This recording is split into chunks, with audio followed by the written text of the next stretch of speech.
Okay, so then let's get started to the New Year's first Friends of Friends discussion. What we want to talk today is the topic of residual feelings. So it is called residual feelings, residual emotion, lingering emotions, or lingering feelings. So they have different terminologies. So like always, we will try and touch upon what psychology talks about it. We will try and see the movement of that entire residual feelings and how it functions. And then maybe we'll try and look at how to maybe address it. And then if there are cases from our discussions, if we want to do a quick CBT, we can do a CBT about it. Otherwise, we finish the session there. So let me get started. So let's look at some of the psychology work. So the definition: when you claim to have moved on from feelings long ago, but a part of those feelings still remain, are called lingering feelings or residual emotions or residual feelings. Generally in context of the ones that are troubling you, not the good ones, right? So from a psychology construct, we are talking at something that troubles you. So there is an asymmetry in regret is what we are talking about. So there are two kinds of regrets. This is one of the angles into the residual feelings or emotions.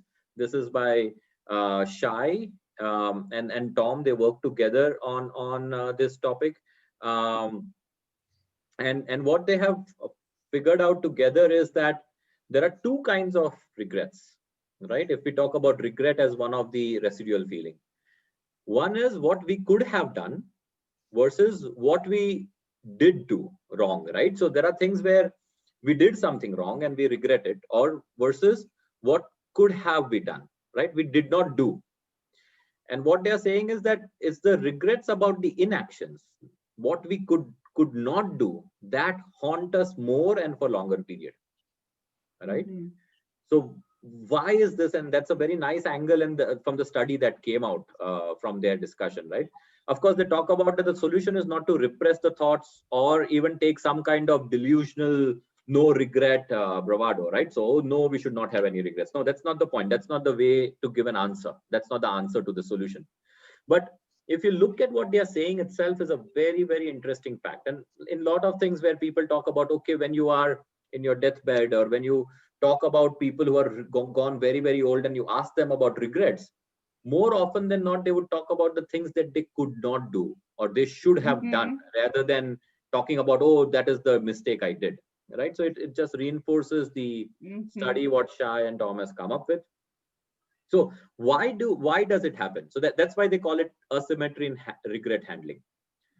So why this happens is that we don't feel the same pressure to process regrets for the path not taken, largely because the absence of action doesn't elicit what they call as hot emotional response like anger or guilt, the way making mistake does.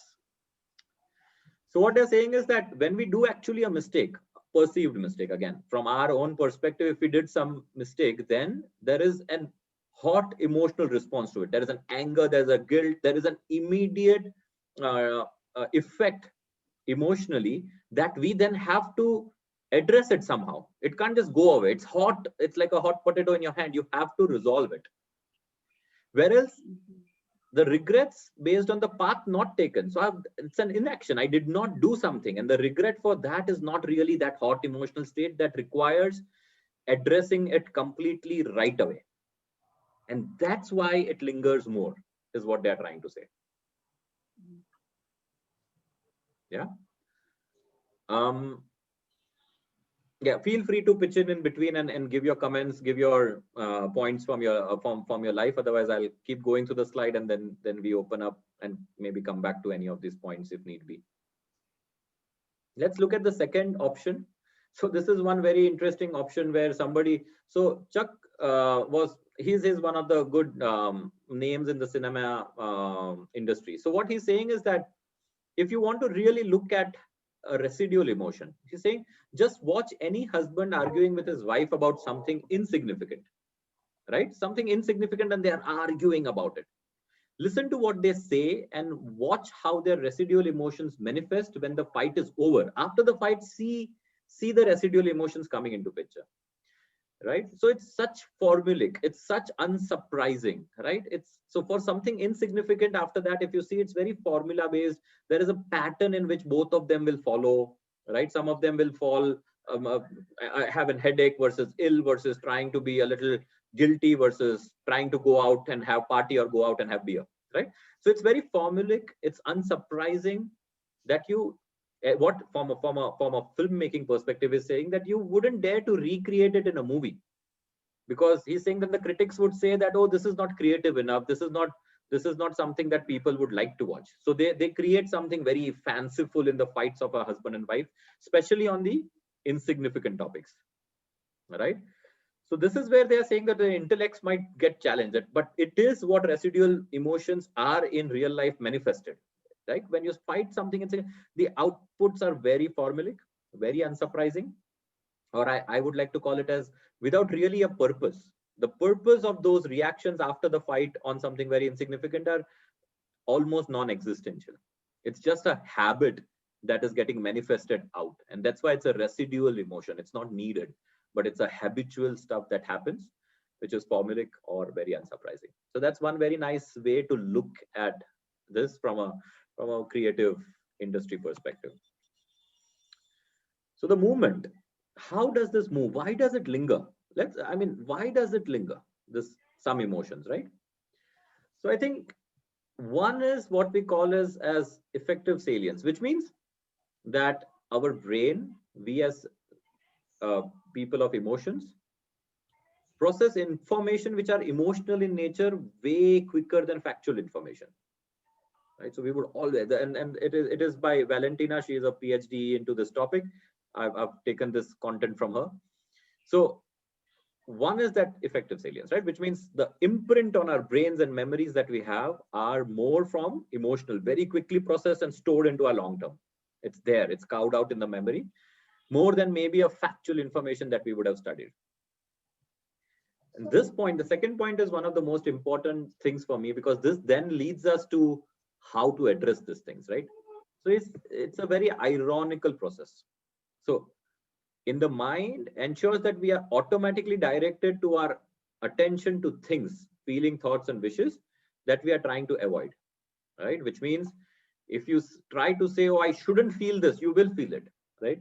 If I tell you, all three of you as of now, don't think about an elephant, you will end up thinking about an elephant, right? So it's a very ironical process that some of these path not taken or regrets or love or breakup or heartbreak or whatever those residual feelings are there, because they are negative in nature, we keep telling ourselves, don't think about it. And that only reinforces that memory. And hence the irony, right? So we cannot tell anybody, okay, stop thinking about it. That just reinforces that they're going to think about it more.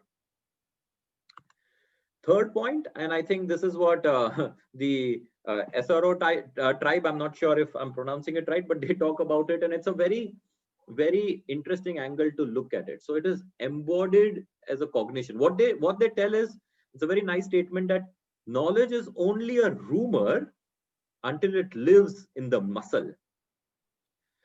What these are telling, and this is now becoming a much more scientific process and research topic, that the cognition is really not isolated to your brain activities. It is physical in its manifestation. So it's a brain and body working together, right? So and that is where the triggers could happen. So much so that there were studies done where people have been given hot cup of coffee, like Pilar would be holding now maybe. And when you're holding a hot cup of coffee and you're listening to a speaker, you find the speaker warm and you associate warmness with the person. But if you had an ice cold drink or a beer or whatever you in your hand, and if you're holding the cold, you will automatically associate feelings of cold nature with the person speaking, or even so much so that you find the person's perspective cold or warm. So that is a very interesting study that they have done in an audience. So again, cognition is embodied, right? Which means that when the negative feelings are done, it is now not only part of your, um, long-term memory, but it has now connection to your bodily, sensations, and that helps you, that not helps you, but that helps sometimes, that makes the process trigger and zoom in into your negative thought immediately, right? So when, for example, suddenly I'm talking about, I don't know, when I'm sitting and I'm having a particular kind of food or dish, and I'm talking to a friend on a certain topic, and it suddenly automatically it goes and strikes one of the negative emotions, right? So because it has been lingering, and not only lingering, but it's residual in nature. It has no purpose in my life as on today. So when we put all of this three together, the um, affective salience, the ironic process of not wanting it and hence reinforcing it, and then embodied cognition, what it talks about is that when a trigger event happens, it produces an emotion, surprise, shock, anger, whichever you want to call, which quickly triggers associated network that can be highly individualized for that purpose because it's reinforced very strongly. And we are much quicker to zoom in on negative emotions than on any other detail of the situation. We don't remember anything else too much in detail, but we remember that negative emotion, not the fact. Why did it happen? That wouldn't come up in our consciousness so easily, right? Um, One story. So there were two brothers traveling, and one of them in a car on a highway, and one of them was just, so the driver, driving brother was trying to retune the radio, and suddenly there was a car in front of the person, and he shook the car and he went, but he went very quiet, he went silent. The entire negative emotion around that was that he was always been told since childhood that, oh, you are irresponsible, you are this, you are that. So he always had this perception of, oh, this would have been my fault, and so he did not react to the situation, he went very quiet. Whereas the brother sitting next to them started shouting immediately, get out of the way, turn the wheel. So that guy was always very protective, very direct, very confident, so he could react to the situation very, very calmly, right? So Alex and I don't know, Jane, right? And in this case, I think when we are hearing the story, and even before when I said the name, uh, if we would have, and I said the story in a wrong way, I called it out as brother. But the good part about the story is that if you use it in a natural language perspective where you don't reveal the gender, already when you're listening the story, the most of the audience member figure out a gender of who's who, right? Who is really direct in telling things of what to do versus who is uh, taking the victim mindset and trying to be quiet and go into the self victimization state. Now if that happens, that calls out the lingering feeling that and perceptions that we would have developed since whatever childhood for whatever reasons that it has been reinforced. All right.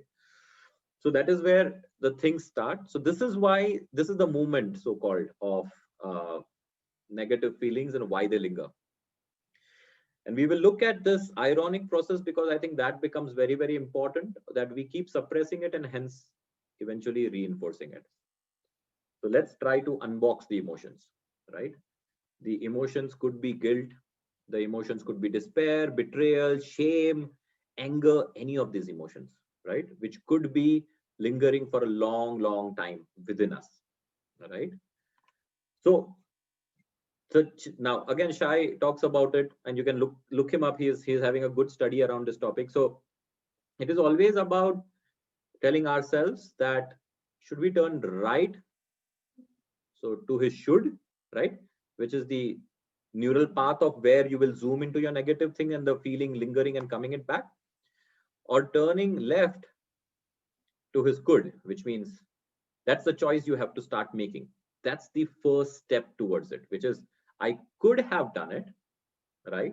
Or I could have done it differently. Okay. And now what could I do with it going ahead? Right. So let's look at a little bit different approach now. So here again, I think we had discussed some time back this rain approach, but I think this again reinforces and fits into lingering feelings a little better is what I would say. So I think the first and very important step is recognition. You have to recognize for what it is, right? Not what it needs out of you or what you need out of it. Saying, okay, I have this feeling of shame or I have this regret in my life. You don't have to look at, oh, I have regret, I should have done this, or etc., etc., etc. What is the need that you are trying to portray with it? But to the fact that you have regret within you. And in today's reality of you, that regret has no purpose. Only then it is a lingering or a residual image or residual feeling, right? So you have to first recognize for what it is and recognize that it is residual in nature. So I think you have to call it out that it's past. It has nothing to do with your current state or future. It's a memory, and hence there is a feeling associated with it. So where does it feel? What feeling do you get out of it? Insignificance, right? That is in your present moment. It is insignificant. It has no value add in your current state.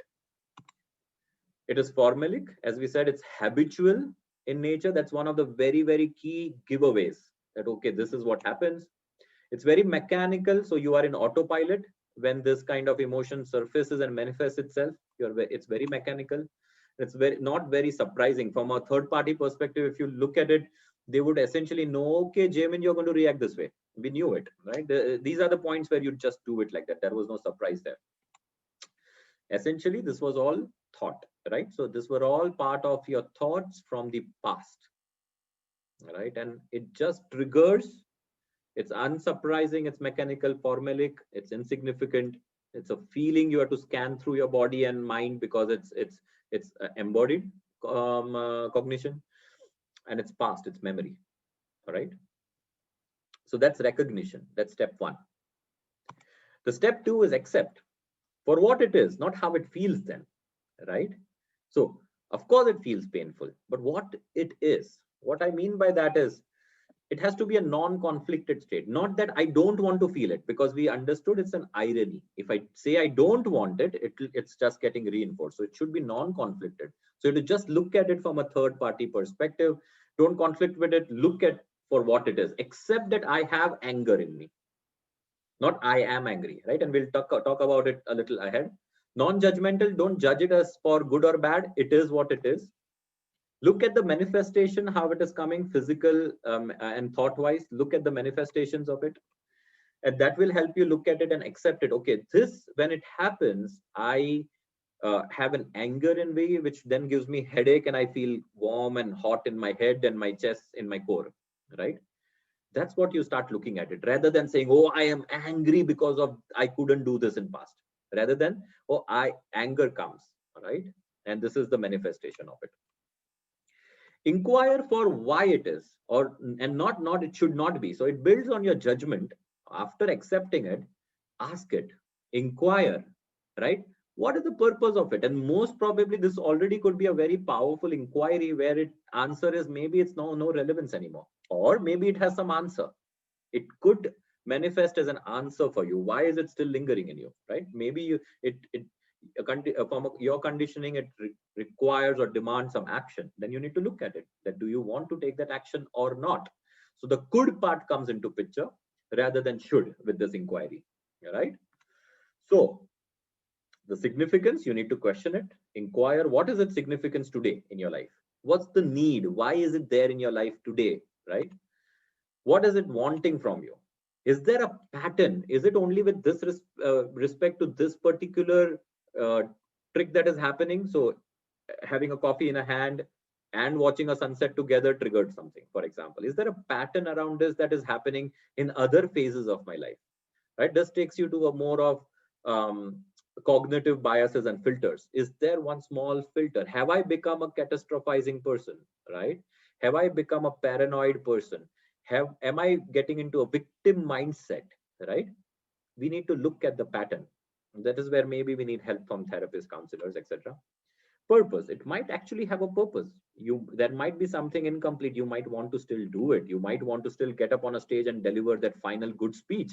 It demands from you. Can you do it? Is it significant? Yes, then let's do it, right? Check for it from facts perspective, because as we saw from the first step of its movement, that we forget the facts around that. We just remember the feeling. Oh, I'm heartbroken. But yes, my girlfriend was a mean girl. I had to break up. But I don't remember those things. I just remember I'm heartbroken now, right? So recheck the facts, because that is what does not come out immediately. Only the feeling comes out immediately in the residual feelings. After the I, then non-identification. So thought came to me and not I'm thinking. So anger comes and it's manifest this way, not that I am angry. So you don't, when you non-identify, you're not controlled by it anymore. It doesn't go away, but you're not controlled by it, right? You don't fully identify with it, which is, again, you can look at it from a third party perspective. There's a gap between what's happening and what you are, the observer. So these are the things that could then get you into a space, the non-identification, where you can now, in reality, have the space to be free or start getting freer by it, right? It'll still be there. It'll still linger. It's psychological, but then it doesn't affect you to a level which is not acceptable to you, right? So it's much more calmer then. So rain, yeah, recognition, accept, inquire, and non-identification. So I think this is still a very powerful path to go towards using this, and this can be used in CBT also while doing and challenging your thoughts, right? So then one last mindfulness impulse, and I stop it over there. So especially with regards to residual feelings, because they are residual, they have roots in the past. Can we stop watching from the lens of the past, right? Feeling versus sensation. That is where the scan helps, right? So I'm getting irritated in my head and my guts, but don't name it as a feeling of feeling heartbroken or depressed or angry. Sensation is what you're feeling now. That's your reality of now. But when you see it from the lens of the past, only then maybe it converts into feeling. And what is the lens from the past? The acquired memory, the thoughts, which is the knowledge. Versus what you are now is intelligence, right? So everything which is from the lens of the past is maybe the feeling and the knowledge part. And what you are experiencing now, and it may not be always comfortable, it may be uncomfortable thing, but then it's a sensation. And you watch it from a source of intelligence and not from the feeling and the knowledge aspect. But yeah, with that, thank you for listening. I'm done with whatever I wanted to talk about it. So I couldn't see all of you, so I'm not sure you are there, but now I can see all of you. So open for questions, feedbacks, any of the slides that we want to go back, discuss your viewpoints. So Jamin, KL here, good stuff. First of all, just a couple of thoughts and points I wanted to get some clarity on. So, in terms of these residual feelings, how do you know what are your residual feelings that are there? Especially example like anger, for instance. And is it possible that these residual feelings manifest in terms of irritation, anger, displeasure with a different person rather than the person who may have triggered some of these feelings, Yes. and some of which would have continued to remain as residual feelings? Yes. So I mean, one thing what we understood is the residual feelings are the feelings that from which we only remember the emotions, and facts part is less. And it has a neural network set so strong, so fast, that it happens almost automatically once the trigger is, um, the event is triggered. And that event can, in most of the cases, it may not be with the source from where it started. Now that event could be anything else, with anybody else, anywhere else, right? For example, when I talk about psychological freedom, right? I've been talking about this topic and exploring this topic for many, many years. And then we come down to a point, after a long, long discussion, we come down to a point of, oh, but it's just not possible for I to do it because I reinforces the, and then I would say, yeah, but then we get tired. There seems to be no way out. I am tired. And when I say this is my trigger of residual feeling, because today it doesn't hold good for me. I have answer for my tiredness, but it has been so long lingering because that is the some of the paths that I've not taken. I've not done what it needs to be not tired and vital in my energy. So it's not always the trigger is the same point. You are right. It triggers from, I mean, old girlfriend, somebody looked like her. That's enough to trigger the heartache in my, oh, she looks like her. Oh man, that's enough. That's enough. Yeah.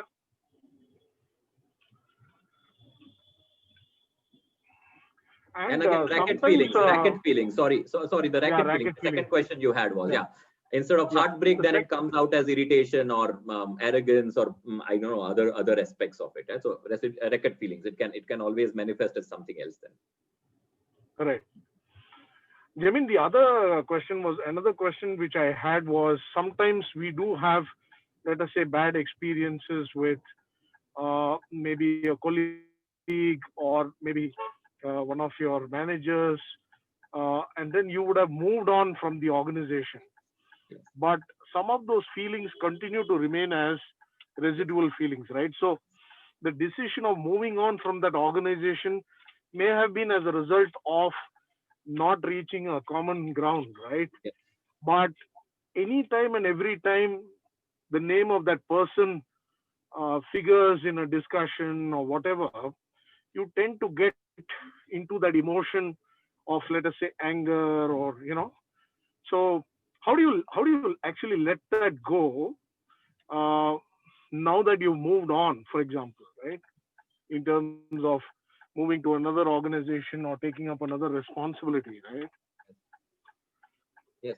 I mean, you need to inquire. I mean, RAIN, right? If you do the CBT, okay, somebody spoke about that person, and maybe that person spoke in a very good aspects about that person. So you got irritated, you got angry, right?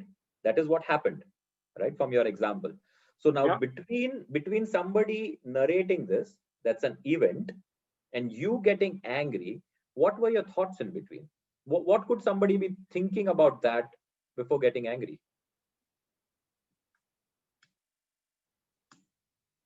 I mean, it could have been uh, not even anything positive, but just a Sure, blanket statement, just referring to the person, sure, which may have triggered those residual thoughts back, let's say, in my sure, mind.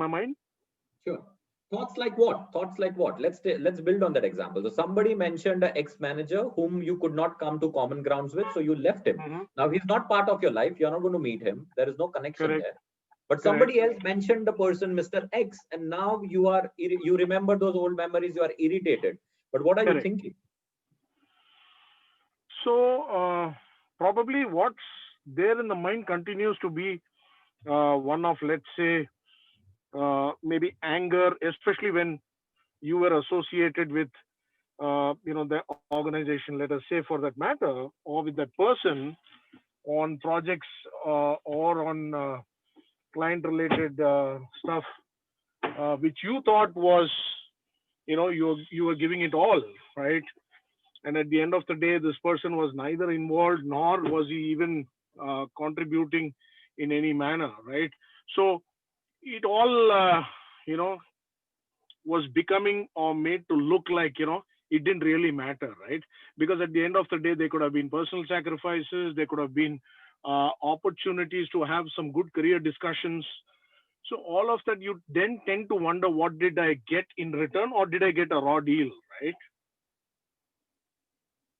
Yeah, Because many a time what happens, Jamin, is, I mean, I'm just taking an example in a professional circuit, but we all know that uh, i- it's about the opportunity and being at the right place at the right time. So are those opportunities positioned to you when you could have been given that opportunity, right?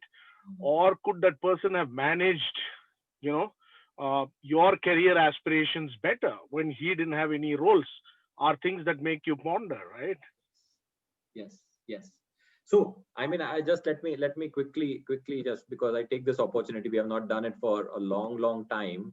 I'm just Hmm. taking this opportunity to do something that I love to do, which is, let me just draw two lines. I'm not sure if you guys know what is coming through. So this is the ABC of CBT, right? Spoke about X manager, yeah, right? And then you have whatever, anger or irritation or whatever the feelings that come up, right?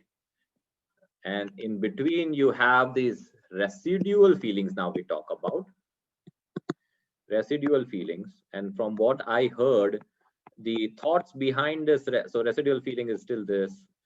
The thoughts, why we are calling it residual, because you have moved on. Yeah, you are, it's your ex-manager. That's the main key. But you're still, anger and irritation comes in because from whatever I heard, there are a lot of should and could that I'm hearing, right? So the should or must are not the could part, but the should and the must part are the basic cognitive distortions. When we try to say a person should do this, it's a very basic, very basic root level cognitive distortion that we have, where we say, and this may impact in other aspects of our life, that we cannot expect the external entities outside our own head. In fact, I should think this with the self is also is a distortion. It will trouble us always. So the point is not that the ex-manager being mentioned in a discussion troubled, but as soon as that happened, the residual feelings got triggered, and the opportunity that we get over there is to look at our thoughts, inquire that why am I getting irritated, is because I think he should have done this, he could have done this, we should be in the right place at the right time, or he should have been creating that opportunities for me, right? And that's where the cognitive distortion basically starts taking shape, because of which these things are there, not because somebody mentions the manager. And one of the best way to look at this then would be from solutioning perspective, is that even if you imagine that the person is mean, bad, according to your perception and definition, that that person did not do the right things, would you want to give such a person a remote control of your own emotions? Even being away from, so much away from the person that you're moved out from the company completely, you are still giving a remote control of your emotions to that person, saying he decides where you can be angry or irritated and you cannot enjoy a good evening with your colleagues. He has that remote control. Would you want to give a remote control to somebody who you already have a heavy bias of, he should have done this or he shouldn't have done this, right? So that's the way of trying to approach it and look at it. And maybe then that gives us some perception of, okay, I need to change this thought pattern. It's nothing to do with that manager. It's my thought pattern that he should uh, be doing this, right? No, And that's absolutely. what's troubling. That's a great point you mentioned, Jameen. So what happens here is, not that this residual feeling is very long-termish, Yeah. but it could be as limited as that 1 minute, Yes. where the opinion about that person does not change, Yes. and then the discussion moves on. So the feelings, in Yes. terms of residual feelings or any other, irritation and all of that, is only for the 30-second period, and it moves on. So it doesn't stay on, right? It's not Yeah. that an evening is spoiled, or Yeah. Absolutely. the tone of the conversation with that other person continues to be in a Yeah. sort of confrontational mode. you know Absolutely. yeah. Absolutely. And again, the residual feeling, as we this is the hot feeling, which means there was something done, right? Correct. The Correct. the the problem with the more lingering residual topics are, oh, I did not do this in time. Oh, I did not do this when I was young. I missed that boat, right? I think we have discussed this multiple times, this sentences, right? So Right. those are much more lingering Right. things. So Yeah. those are long durational stuff. Because the moment when you realize, or when I realized that this person did not have absolutely any control whatsoever, right? So the action in terms of moving on was Yes. something that I took, Yes. and I thank myself for having taken the decision Yes. and not to continue to stay invested. Yes. Yes. Uh, yeah, Absolutely. yeah, Absolutely. Those are generally not then too much of a residual feeling. Yeah. So they don't linger too much. So the action yeah, taken is a thought absolutely. It emotion. You doesn't. just solve it. Yeah. You Correct. solve it. Yeah. Pilar, Alessandra? Yes, Pilar, please. Okay, in this pandemic, since we have been locked without so much hurry to do things, a lot of residual feelings came by. And it was a snowball, an absolute avalanche, because when you are in the traffic, even though you have time to think, your full attention is not there, because you are saying, if there, okay, there's a guy in the motorcycle, he looks suspicious. You know, we live in a dangerous city, so you have to watch out for everything. This person is crossing the street suddenly, things like that. So you don't really get to think and feel what's going on. But since we are kept in a tupper little box, the feelings come back, and a lot of resentments and things from the past started emerging for me last year. And I was like, I couldn't get over them. So I was stuck in a film, just pushing rewind and play, rewind and play, rewind and play. It didn't advance, it didn't get a solution. It was just going around itself like in a blender, and the emotion became thicker. And I was angry. I'm going to put an example. I missed work opportunities because I was loyal to a person who backstabbed me.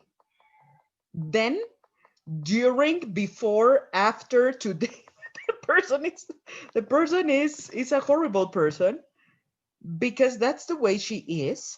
But I was loyal. I was good because I acted on my principles, and I couldn't do this thing. And how can I betray? And how can I leave my job in the middle of a school year to do something else? So my loyalty and my good upbringing, my principles, didn't allow me to take smart decisions for myself. And the regret started cycling between, this person backstabbed me, oh, I am so stupid, oh, this person backstabbed me, oh, I am so stupid. I was going back and forth and back and forth the emotion, and I was completely stuck because I couldn't find in my brain a way to put down everything in the box it corresponded. Because since I had not addressed the issue in the time, because I couldn't face it for many reasons. I didn't have the knowledge, I didn't have the heart, I was in a different circumstance. But from the distance, it was very, very hard to put everything in its place and going to say, okay, this person, she's a bad person, she's abusive, she's this and this and this and this and that. I am not stupid because I trusted this person. I couldn't see, I was always making reasons to justify this woman, to say that maybe there was something I didn't know behind her. No, she's just a horrible creature. May she rot in hell and receive back all the harm she's done, I understand. because she deserves it. I I would understand. love to watch. I'm never going to do so. Damn I it. understand. Uh, but still, this person is bad. I cannot do anything about this person. That was the way it was. I didn't have the tools. I didn't have the emotions. I was young. And when you are young, you don't know how stupid you are until you become old. And just saying, okay, everything has to go to a box. And it is okay for me to hate this person. I hate the person still, because they told me as I was growing up. I learned that no, you should not have these feelings against people because it's going to poison your soul. My soul is poisoned already. So what's the point? Let's just call it by what it is, and say if somebody's horrible, call the person horrible or a hypocrite, or look for the right words to put things to gain some mental clarity. Because until you have a mental clarity, as you were saying, Jemin, until you put everything where it should be, you really cannot handle the situation and say, okay, it is okay that I hate this woman, and that if I had the chance to smack her, I would smack this woman until the only neuron left was a motor neuron to pee. I would do so, because it was not only me, it was a lot of people in the way that this woman destroyed. And I can't do this. I can't. I won't. Um, but really addressing this, the moment when you are in the circumstance, it's hard. So that is why, that for me, in my case, the residual emotions come back because I didn't address things. I didn't have the time, I didn't have the energy, I didn't have the mind. I didn't want to see reality because it would have destroyed me in the moment, even though it was so obvious. Yes. It was obvious. Yeah, it was, but I couldn't do so. And I couldn't put myself in a power position because I didn't know how.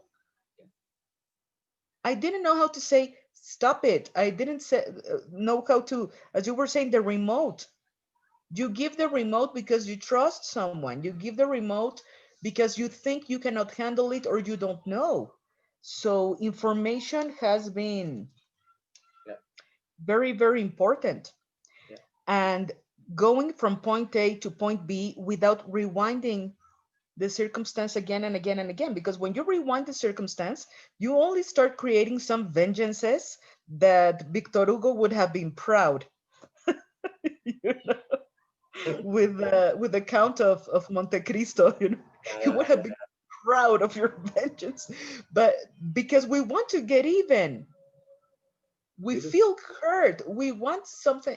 We want to close things with a bang, Yes. and unfortunately, that's not how it heals. Yes. And the idea here is to go to some place where you can actually heal. Yeah. What you were saying, the knowledge until it's in the muscle, it's a little bit like what Bruce Lee said, you know, that it doesn't work until you do it. Don't try, Yeah. do. Do. Master Joda Knowledge is a also. rumor until you feel it in your muscles. Mhm. And you have to get there and to really decide, okay, what do I want from this? Do I want to heal? Do I want to fluff it up into a something out of proportion? And it's hard to address it because in my case, for me, sister emotions just throw a little, how can I say it, throw a line. So I start, and this person, this and that, in these circumstances, other person, blah blah blah. And then I have a big line of beats with grudges and stuff. Sister memories are dangerous also. So putting a stop and getting to feel things and having time to feel and to address things, I guess that should be a daily practice. Yeah. But spiritually, you have to be strong to Yes. set that space there. Yes. And that's all I wanted to say. Thank you. Yeah. So I think that was a wonderful. I'll come to you, Alessandra. But I think that was a wonderful. If we rewind what Pilar said, the first part was recognize, right? The second part was accept it. Don't fight with it, right? Accept that for me, that person is a mean person and I hate that person. That's acceptance. That's the feeling that you have inside you. Accept for what it is. The third step from what she said is what is the purpose of it? What do you want to do with it now? And what that's inquiry. And maybe then the last step we did not hear, but that's maybe the next step when Pilar was trying to say that your spiritual practices needs to be strong, because then you have a non-identification. Because if you can inquire into something, then who is inquiring, right? And that non-identification of an entity that is there within you as a feeling, like I have a flowing nose, right? For example, right? I am not the flowing nose. I'm non-identification. I am still Jamin, right? And I have this. So that non-identification is the space. Maybe that's the spiritual base that Pilar, maybe you talk about. But that's the last step. And that's a very, very powerful step. But for that, I think the RAI, the recognition, accepting for what it is, not conflicted. Not that I shouldn't hate somebody. That's okay. But I hate that person. That's my reality. So accepting that, then inquiring and going towards non-identification, maybe that completes the entire loop. Maybe that completes the entire loop. But yeah, Alessandra, you have been listening to us for a long time.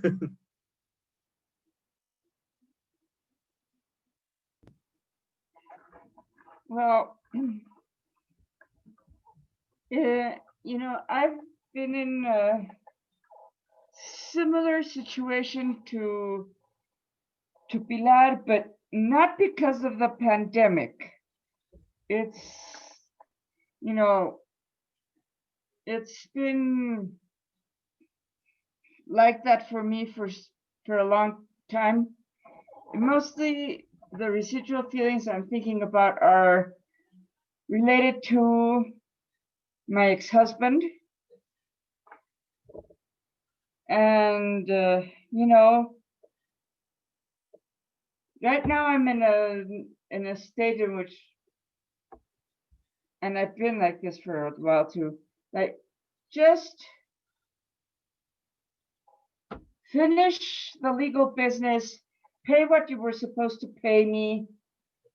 Let's get the marriage annulled by the Catholic Church and do whatever you want with your life.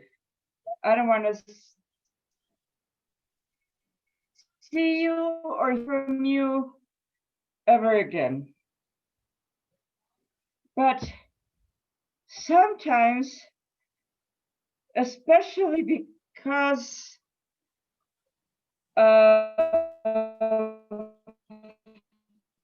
part of the work I'm doing, survivors of narcissistic abuse, and listening to good old Dr. Ramani, who I even was in a meeting.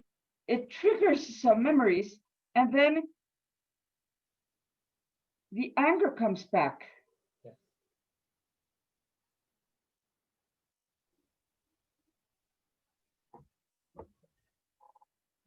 And, you know, I gotten to, at first, you know, several years ago, I used to say, no, yeah, you should forgive him. Yeah, move on. It's good for you to forgive.